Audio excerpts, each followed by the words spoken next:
DC animated movies really have been the only medium in the past handful of years to even attempt delving into the intricate lore and storytelling of the DC universe, along with the DC animated shows as well. Adapting some of the most iconic DC stories throughout the decades like Flashpoint, The Long Halloween, Tower of Babel, Court of Owls, Crisis on Infinite Earths, Under the Red Hood, and the list just goes on and on. Some direct adaptations are better than others, more specifically the ones that released pre-Justice League Flashpoint Paradox, as some of the newer DC animated movies as of late just haven't been up to par. Some of the biggest issues revolve around many of them looking the same, not being as comic accurate as they used to be, being way too obsessed with creative liberties, and lacking a sense of a unique visual style that best represents the story being adapted. But with the Tomorrowverse coming to a close with Justice League Crisis on Infinite Earths Part 3, it seems as if future DC animated movies will no longer be hindered by interconnectivity by a shared universe, but instead will follow suit in telling standalone Elseworld stories like they used to prior to the DCEU. So there shouldn't be any more interconnected DC animated movie universes like the Tomorrowverse or the DCEU, since rebooting yet again would just be redundant. Finally! So with that, there are still plenty of DC stories out there I believe deserve an animated adaptation in some way. Now, it is literally impossible for me to go over every single possible story I think should be adapted in one video. I can't believe you didn't talk about this story or that other comic book. Everybody shut up, shut up, shut up, shut up, shut up, shut up, shut up! Dog, do you know how many DC comic stories there are? I'm only gonna go over like 5 or so. They aren't really ordered in terms of importance or which story deserves an animated movie the most. You can, however, let me know your personal top 5 or so DC animated movies you think deserve to get made. With these selections, I pretty much avoided any big multiverse stories, as I don't think we need any more of that in the superhero genre of media for a while. It's already becoming a dated story device for writers to implement more BS into their stories. If you got games like Suicide Squad, Kill the Justice League using the multiverse for their live service nonsense, please wrap it up, buddy. Ain't nobody trying to have that nonsense. Not to mention the Tomorrowverse is literally ending with an adaptation of Crisis on Infinite Earths, so I feel like it would be a bit redundant to see like an Infinite Crisis or a Dark Crisis movie or something. It may not be the exact same story, but they're very similar. Also make it a mission to not incorporate a lot, or if any at all, Batman movies, as he's had plenty of adaptations, and I think it's best if other DC characters got their time to shine. So anyway, the first thing I want to see as an animated adaptation is Batman Knightfall. Kind of surprised they haven't done an animated movie on this, as it's one of Batman's most iconic stories told in main continuity. It seemed as if they were going down the list with The Dark Knight Returns, Year One, Under the Red Hood, Batman Hush, Court of Owls, The Long Halloween, and even some Elseworlds books like Gotham by Gaslight. We all know the next Batman comic they gotta adapt. I'm talking a straight up cinematic masterpiece. We gotta get an all-star Batman and Robin animated movie up in this joint. Y'all know I'm cooking with that. I'm not laughing.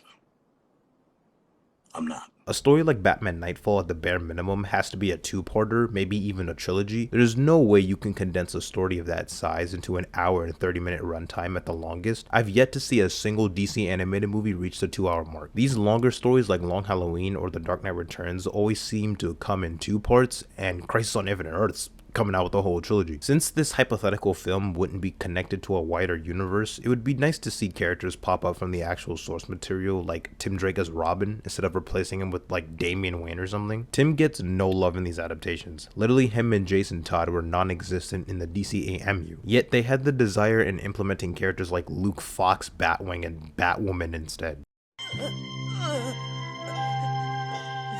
That's right.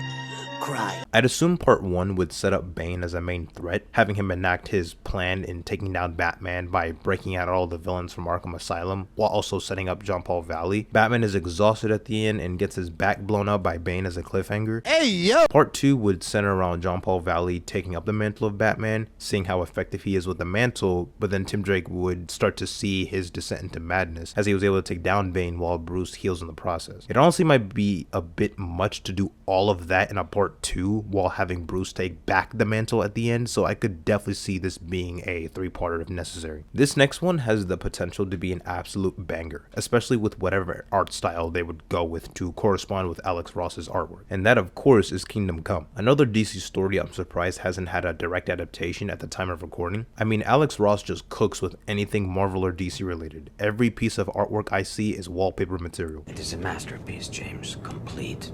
Comprehensive.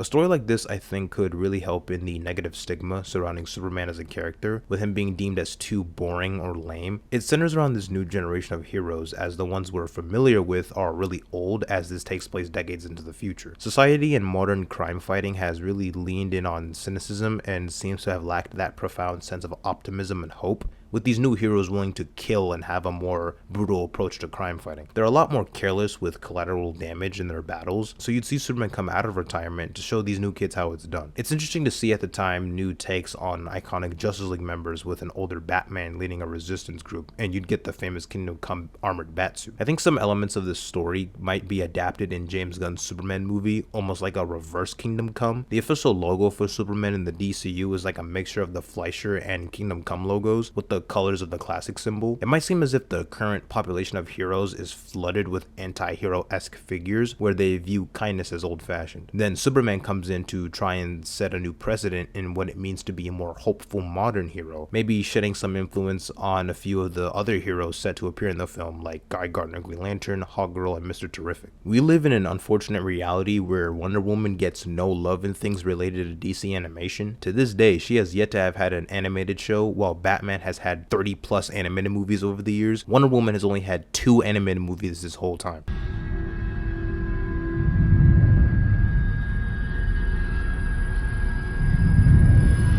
To fix this problem, I think one of her stories that could be adapted into an animated film is Wonder Woman the Hiketeia. It's not a super long story, and I would hope in future adaptations of any story they don't try and prolong the runtime with added nonsense, because we all know how that did wonders for Batman the Killing Joke.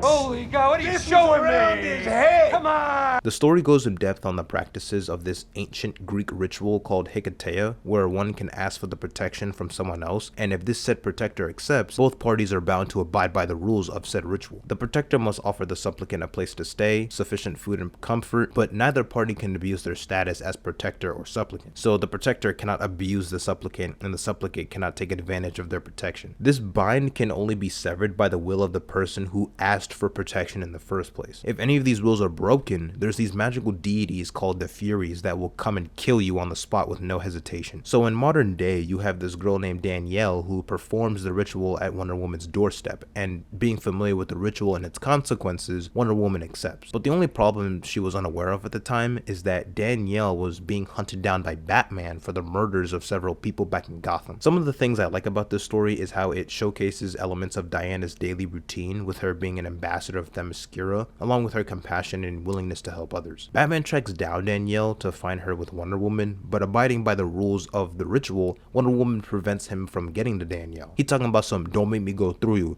only for her to respond with, "You can't go through me." Nah, that's a bar. But the only reason Danielle killed those men was because her sister had moved to Gotham, where she was abused and coerced into doing actions against her will, being a victim of a human trafficking ring. Then she died of a drug overdose. But the funny thing is that the same Furies that will kill anyone who breaks the vows of Hiketeia were the ones who had an influence on Danielle to kill those men to begin with. Batman chases her down again to the Gotham docks until he's once again stopped by Wonder Woman. And as you'd expect, he gets laid out pretty quickly. I'm talking like a couple pages max before Wonder Woman has her heel on Batman's head. It should have been me, not him! It's not fair! I think what best works in this story is showcasing more of Diana's character, with how much she respects her heritage and cultures, showing compassion for those in peril while sympathizing with Danielle's situation. She imagines if what had happened to Danielle happened to one of the Wonder Girls. It demonstrates her strong sense of loyalty and keeping her word. The only weird thing is near the end, when Batman tries the ritual on Wonder Woman herself after he's beaten. He states how he's using the ritual like her ancestors did, referencing Lycaon and Achilles. Diana refuses, as per what happened with her ancestors, so he did the research on how the ritual works but didn't take into account what had actually happened when one of her ancestors refused the other. This is just one example of the many Wonder Woman stories that could be adapted that have yet to be shown to the general public because writers don't know what to do with Wonder Woman, I guess. One Superman story I think would be really cool to get an adaptation is Superman Smashes the Klan. It's a comic that is based on the story from a 1940s Superman radio show where Superman fought against the Klan. The comic centers around a young girl and her family, in which they are constantly targeted and threatened by the clan. The young girl struggles in her own identity as a Chinese American, which parallels with Superman's own insecurities as an alien. He would start to hallucinate a stereotypical alien-like figure in instances where he was exposed to kryptonite. I think a story like this offers a unique perspective, with it being a period piece set in the 1940s and conveying what it's like for those discriminated against during that time period. This Superman isn't really that well versed yet about his Kryptonian heritage, as this is a Superman in his earlier years. It's just a really wholesome book with some gorgeous artwork. I mean, this imagery goes hard for real. I'm about to bust. The one DC animated adaptation I think could be a banger is an adaptation of Batman No Man's Land. Ooh, yeah, I know, more Batman, bite me. There was actually a Batman No Man's Land animated series pitched twice by James Tucker in the early 2000s, with some concept art featuring Batman and the rest of the Bat family. The idea was rejected for being too dark, so the series never got to see the light of day. The story puts heavy emphasis on the Bat family, where Gotham City had an earthquake, then the US government declared it a no man's land, with it no longer being considered United States territory. Any entrances or exits in or out of the city were cut off. So it was just the Bat family, the GCPD, and any others who remained after citizens evacuated the city. This would be another story that would be impossible to tell in one movie with a runtime less than 2 hours. I mean, it was originally pitched as an animated show, so maybe that would be the best outlet for a story of this scale. This story also marked the first appearance of Cassandra Cain and her being introduced to the Bat family, so that's an automatic plus 10 points in the gradebook. There aren't too many adaptations out there of the wider Bat family, so it would be nice to see some of these characters get some time in the spotlight, like Tim Drake, Cassandra Cain, Huntress, Barbara Gordon as Oracle, Azrael, and it's not one of those instances where the family are just placed at the sidelines with nothing to do. They actually have a huge significance to the larger plot at hand, and they all help around when they can. You have a bunch of villains striving to take control of the city, various gang leaders and factions taking ownership of different territories, as Batman and the rest of the family try to protect those they can. So those are just a handful of DC animated movies I would like to see get made at some point. Obviously, these aren't the only comics I want to see get adapted. If I were to list every single movie I want to see, I would be here for God knows how long. I would of course want to see a Batman Beyond animated movie. I mean, WB, stop playing with me. I will start tweaking if y'all don't greenlight a Batman Beyond animated movie within the next couple of years. Maybe I'll talk about some other ones I want to see in the future. I don't know. Animation honestly is the best medium to adapt famous comic stories, which is even further seen in shows like Invincible and X-Men 97. DC can easily get back to their golden age with their animated movies. They just need some of the right talent again.